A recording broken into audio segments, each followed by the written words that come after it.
नमस्कार दोस्तों, मेरा नाम है प्रिंसी गुप्ता और आप सभी का मेरे channel quick and clear academy में स्वागत है। तो हर बार की तरह इस बार भी मैं लेके आ गई हूँ झारखंड जेपीएससी में भूगोल के एक नए टॉपिक के साथ। आज का जो हमारा टॉपिक है वो है झारखंड की सिंचाई प्रणाली। ठीक है, तो चलिए हम स्टार्ट करते हैं अपना आज का वीडियो। सबसे पहले हम जानेंगे कि सिंचाई का बात कर रहे हैं तो सिंचाई होता क्या है। जब कृत्रिम तरीके से खेतों में जो पानी पहुंचाने का जो प्रोसेस होता है उसे ही सिंचाई कहते हैं। इंग्लिश वर्ड होता है इसका इरिगेशन।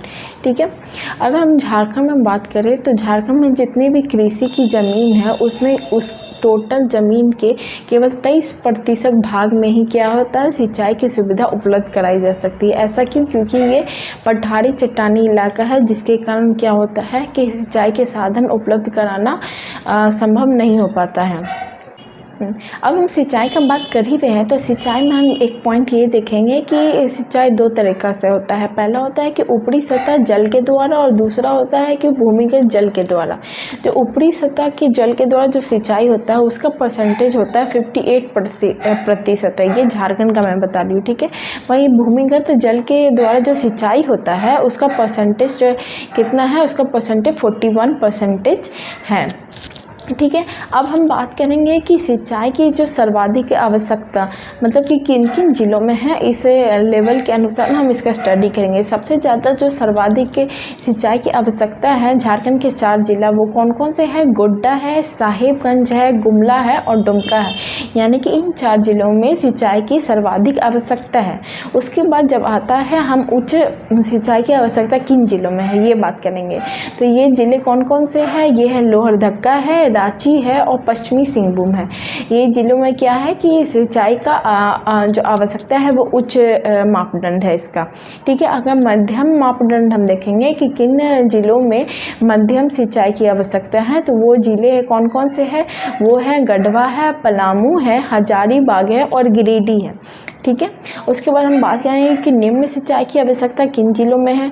तो उसके अंतर्गत कौन कौन से जिले आते हैं? वो जिले हैं जैसे धनबाद है, ठीक है, चतरा है, बोकारो है। इन सब ज़िलों में क्या है कि निम्न सिंचाई की आवश्यकता पड़ती है। ठीक है, अब हम बात करेंगे नेक्स्ट की सिंचाई के साधन कौन कौन से हैं। ठीक है, तो सिंचाई के कौन कौन से साधन हैं? जैसे कुआं है, तालाब है, नलकूप है, नहर है। ये सब क्या है? सिंचाई के साधन है।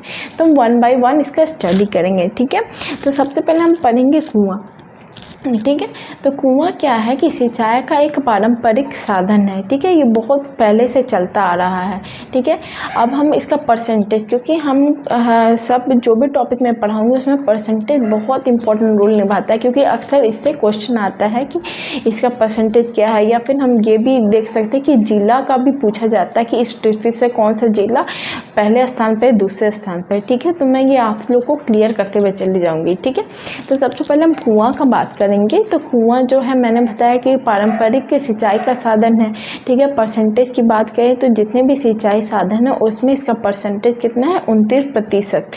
ठीक है, 29% क्या है इसका कंट्रीब्यूशन है सिंचाई के साधनों में। ठीक है, उसके बाद हम जिला वाइज पढ़ेंगे कि किन जिलों में सबसे ज़्यादा कुआं का सिंचाई के रूप में उपयोग होता है। ठीक है, तो वो जिला है सबसे नंबर 1 पे कौन सा जिला है? वो गुमला है। ठीक है, और सेकंड पे कौन सा जिला है? वो है गिरिडीह। ठीक है, हमने क्या बताया? पहला है गुमला और दूसरा है गिरिडीह। ठीक है, उसके बाद हम बात करेंगे दूसरा जो सिंचाई का साधन है वो है तालाब। तालाब भी पारंपरिक सिंचाई का ही साधन है। ठीक है, और इसका हम प्रतिशत में बात करेंगे कि सिंचाई जो होता है सिंचाई के साधनों में इसका क्या कंट्रीब्यूशन है, परसेंटेज है। तो इसका परसेंटेज कितना है? 18%, यानी 18% इसका योगदान है। वहीं जिला का बात करेंगे तो जिला में जो सबसे पहला इसका आएगा नाम वो है देवघर और दूसरा जिला है वो क्या है? वो है धनबाद। कौन कौन से ज़िले हैं? पहला है देवघर और दूसरा है धनबाद। ठीक है, अब हम तीसरा साधन सिंचाई का साधन बात करेंगे। तो तीसरा सिंचाई का साधन है वो क्या है? नहर। ठीक है, तो नहर ये है आधुनिक युग का, हम इसे कहेंगे कि आधुनिक युग का सिंचाई का साधन है। ठीक है, नहर का जो कंट्रीब्यूशन कहेंगे सारे सिंचाई साधनों में वो कितना है 17% है। ठीक है, यानी 17%। अब बात हम नहर का कर ही रहे तो मैं बता दूं कि नहर का निर्माण कैसे होता है। इसका निर्माण होता है कि नदियों को बांध कर छोटे छोटे डैम बनाए जाते हैं। इन्हीं डैमों से क्या है नहर निकाले जाते हैं और नहर का पानी क्या होता है खेतों तक जाता है। तो इस तरह नहर का निर्माण होता है। वहीं अगर हम कहेंगे कि इसमें कौन कौन से ज़िला है जहाँ सर्वाधिक नहर का यूज हो रहा है, तो पहला ज़िला है वो है क्या है पहला ज़िला है सिंहभूम और दूसरा ज़िला है सरायकेला खरसावां। ठीक है, ये 2 ज़िले हैं जहां नहर का ज़्यादा उपयोग होता है। उसके बाद जो हमारा चौथा सिंचाई का साधन है वो है नलकूप। नलकूप को आधुनिक युग का कुआं भी कहा जाता है। नलकूप का कैसे काम करता है, तो नलकूप से क्या होता है कि इंजन जुड़ा रहता है जो कि डीजल पेट्रोल से चलता है। उससे क्या होता है कि पाइप है नीचे, ज़मीन के नीचे ये पाइप जाती है, जो भूमि के नीचे का जल स्तर है उससे वो जुड़ा रहता है। वो पाइप क्या करता है कि वो नीचे का पानी ऊपर लाता है और खेतों तक पानी को पहुंचाता है, यानी कि नलकूप ऐसे काम करता है। ठीक है, तो नलकूप का हम बात करेंगे परसेंटेज का, तो परसेंटेज इसका कितना कंट्रीब्यूशन है पूरे सिंचाई साधनों में, इसका 8% इसका कंट्रीब्यूशन है। वहीं जिला का बात करेंगे तो जिला में कौन 2 ज़िले हैं, जो सबसे ऊपर है लोहरदगा है और दूसरा जो ज़िला है वो क्या है पलामू है। तो फ्रेंड ये सब थे क्या सिंचाई के साधन, हमने पढ़ा कौन कौन सा कुआं है, तालाब है, नहर है और नलकूप है। ठीक है, अब हम पढ़ेंगे कि सिंचाई परियोजना बहुत सारी चलाई जाती है सरकार के द्वारा। तो सिंचाई परियोजना को हम पढ़ने के लिए हम 3 भागों में बांटेंगे। ठीक है, तो पहला जो होगा वो होता है वृहत सिंचाई परियोजना, दूसरा है मध्यम सिंचाई परियोजना और तीसरा है लघु सिंचाई परियोजना। ठीक है, तो वृहत सिंचाई परियोजना के अंतर्गत सिंचाई परियोजना है वो क्या है कि 10,000 से ज़्यादा हेक्टेयर के ज़मीन पे इसे लागू किया जाता है।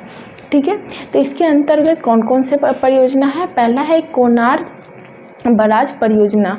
ठीक है, ये 5 वर्षीय योजना के तहत इसे लागू किया गया था। और ये कोनार परियोजना अब किस ज़िले में बात किया जाएगा कि किस ज़िले में इसे लागू किया गया है, तो वो ज़िला कौन कौन सा है, हजारीबाग है, बोकारो है। ठीक है, दूसरा जो परियोजना है वो है गुमानी और पुनासी जलाशय परियोजना। ये है किस ज़िले में है, ये है दुमका ज़िले में और ये 7वीं पंचवर्षीय योजना के तहत इसे लागू किया गया था। उसके बाद है उत्तरी कोयल परियोजना, ये 5वीं पंचवर्षीय योजना के तहत लागू किया गया था और किस ज़िले में, ये है पलामू ज़िले में है। लास्ट है वो है स्वर्ण रेखा जलाशय परियोजना, इसे सिंहभूम ज़िले में इसे लागू किया गया है और ये 5वीं पंचवर्षीय योजना के तहत इसे लागू किया गया। ठीक है, तो ये था हमारा वृहत सिंचाई परियोजना। अब है मध्यम सिंचाई परियोजना। ठीक है, मध्यम सिंचाई परियोजना होता है वो क्या 1 से 2,000 हेक्टेयर के बीच की ज़मीनों पे इसे क्या भूमि पर इसे लागू किया जाता है। सरकार द्वारा अभी तक 886 जलाशय परियोजना का ये लागू कर दिया गया है, जिसमें से 602 सिंचाई परियोजना जो है वो कार्यरत है, जिसमें से जो मेन है मैं वो बताते जाऊंगी। ठीक है, तो मैं जैसे बताऊंगी वो आपके लिए बहुत आसान होगा याद करने के लिए। सबसे पहले मैं जिला वाइज ही बताऊंगी। रांची में कौन कौन से जलाशय परियोजना है, तो रांची में है कंस जलाशय परियोजना, वासुकी जलाशय परियोजना और तीसरा है पतरातू जलाशय परियोजना। तो ये तीनों किस में है, रांची में है।